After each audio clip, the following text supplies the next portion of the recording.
Welcome back to another episode of the Leeds United Career Mode here in January, where we have some decisions to make. I think I am going to go ahead and look to sell Patrick Bamford and then bring in Ben Secure back in from loan and have him as our backup option because Patrick Bamford is just absolutely awful. We already got approached by Everton, in which we are trying to negotiate a deal in that. So we are looking to offload Bamford, and when we do, we will bring Ben Seguir back into the team, and he will be our backup striker. Now we have the round of 64 here against Leeds, against Sheffield Wednesday. I will go ahead and play the highlights of this match because it should be an easy win against Sheffield in the FA Cup.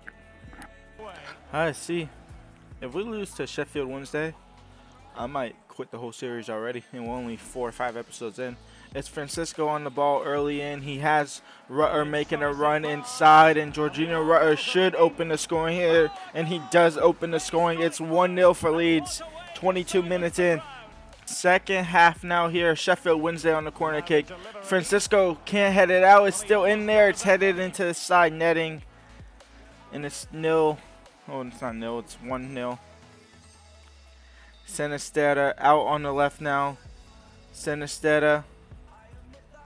Can you cross it to Francisco? No, we can't. That'll be that.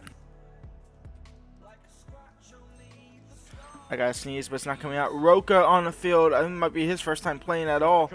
Into Tyrone Mings. He won't win the header. Can we win the second ball to keep it alive? No. Brendan Aronson. He will actually do so, but then he's intercepted. Now Sheffield Wednesday, their last chance of the game to try and equalize. We might only barely scrape out a 1-0 against Sheffield Wednesday. That's a little disheartening, to say the least. It's Wilkes into Smith, and Smith with the shot, Meslier with the save, and that is game over. We win 1-0. We move on to the next round of the FA Cup. And Patrick Bamford is walking out of the front doors.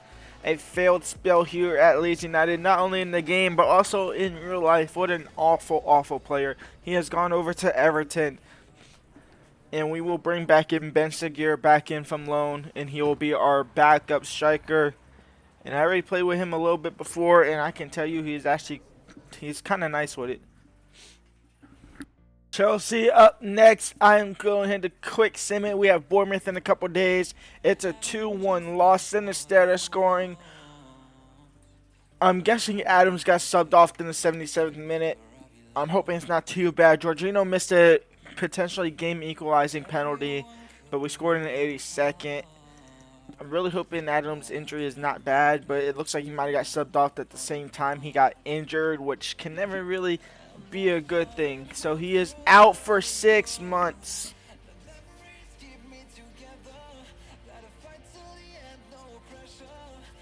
Tyler Adams was out for the rest of the season with a broken tibia, which calls for an emergency signing. Obviously, y'all know, well, I don't want to say y'all know. If you were watching this whole entire series, which I highly doubt it, I can't lie. But if you were, you would know that I had a 4 to 6, I think it was 6 transfer or player transfer limit. And we have Joe Gomez, Francisco, Tyrone Mings, Malacia. And then we had Yordo, who's now out on loan. And then Ben Seguir, who is now back at the club. He was sent out on loan. I was only going to do an emergency signing if need be. Tyler Adams being out for 6 months. I can't lie, that calls for an emergency signing. We have $28 million to spend. I'm going to try and possibly loan in somebody, though, for the rest of the season.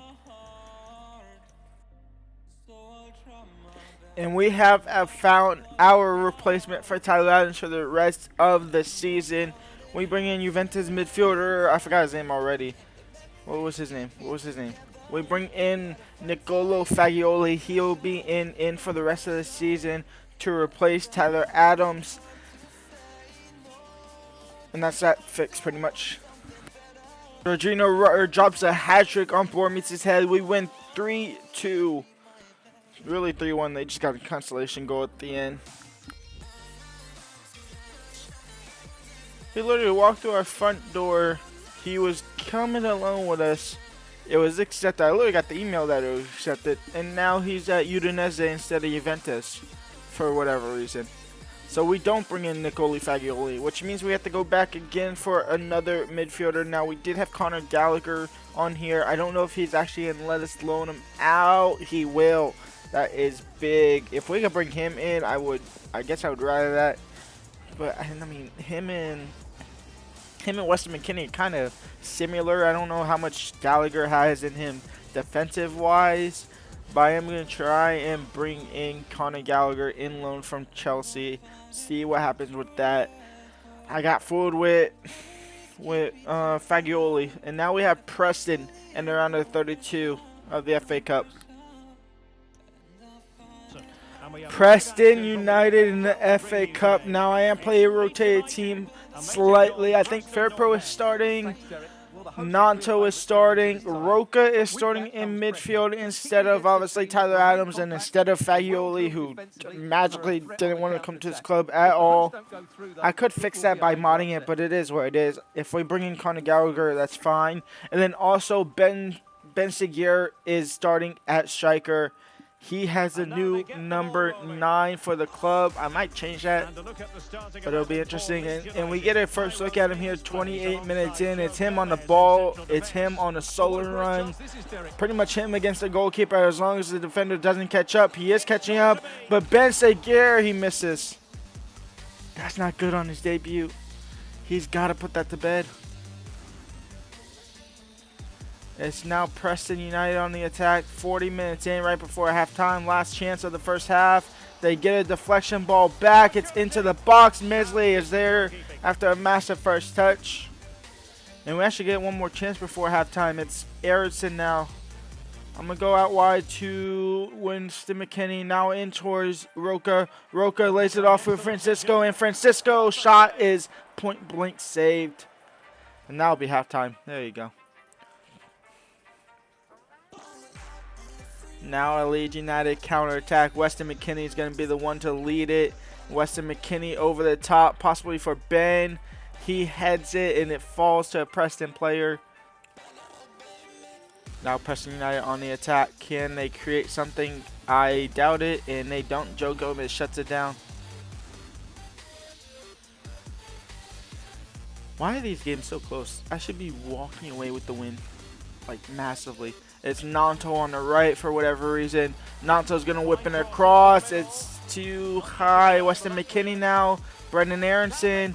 Brendan Aronson in for Ben. It's again intercept. Is on a free kick. I'm going to look to find Christensen on the right there. It should find him. It'll go out of bounds. That's unfortunate. And that's 0-0. We're going to a replay against Preston United. That's unfortunate.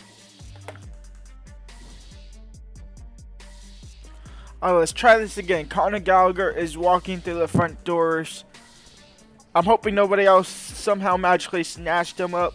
But he is now a Leeds, I'm going to say Crystal Palace, a Leeds United player for the rest of the season, hopefully. I've done this before with Ragioli.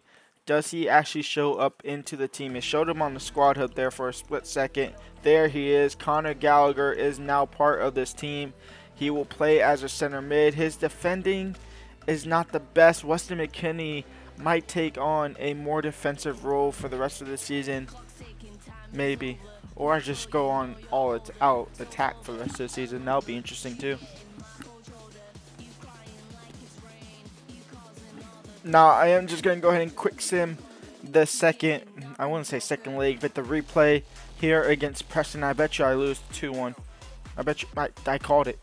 I literally called. This game hates me so much. Sinister scores the only goal. McCann equalizing in 81st. And then EA doing EA things, being predictable. Quite literally the most predictable game I have ever played.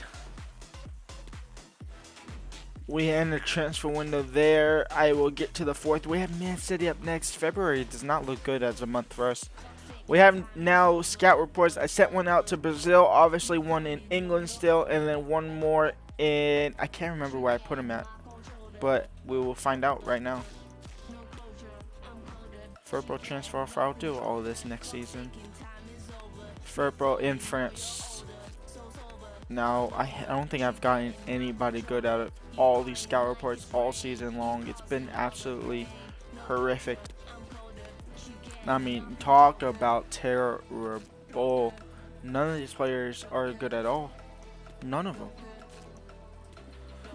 Alright, 3 scouts came back, and 3 scouts were absolutely awful. As far as standing goes, coming in towards the end of the season almost, we have 14 games left. We are sitting in 14th. We have 27 points. We are 9 points off safety from Wolves United, so we have a little bit of breathing room in that aspect. I kind of want to grow a little bit, maybe make a late mid-table push in the Premier League, where we are now 8 points off of Fulham, who is in 10th. Spurs in 9th. Man City are winning the league by nearly 10 points. Arsenal and Liverpool are up there as well. Everton is fighting for a spot in 4th. That's an outrageous position for them to be. And I just sold Patrick Bamford for them. So maybe they get weaker with Patrick Bamford because he is absolutely awful. Obviously, I'm not going to waste my time here against Man City and Holland. We should absolutely get whopped, and we do. 6-1, De Bruyne, Bernardo, Haaland, Foden, Haaland, and De Bruyne again. I mean, Jorginho still scores despite it being an absolutely dominating game from Man City, as expected. And talking about Jorginho, he must have at least 15 goals now. He has 18, 17 in the league, 1 in the FA Cup. Weston McKennie's been fantastic. I don't know if we can be able to afford him to keep him in next season, though. Maybe not. We will get a bonus at the end of the season if we stay up. And we'll give him more money if we make the playoffs. Not make the playoffs, make mid-table-ish. We'll give him more money from that, from the fake board that I'm kind of implementing slowly. Newcastle United, 32 points, 5 points ahead of us. We'll go ahead and play this game. Francisco Aronson, same lineup pretty much that we've had the majority of the season. Obviously, now with Conor Gallagher in the team, it'll be our first look at him. He's obviously played 1 or 2 games. We're out of the FA Cup. We're obviously far out of the Carabao Cup. It looks like we might be out of a relegation battle, so that's good in that aspect. Good use of advantage by the referee. Well, Joelinton. Tyrone Mings can't shut it down. Isak finds the back of the net, and it's a 1-0 for Castle. Newcastle United been all over it. He's Joelinton trying to find Isak again. Malacia defending. Now for Sinisterra. Sinisterra in for Aronson. Lays it off for Rutter.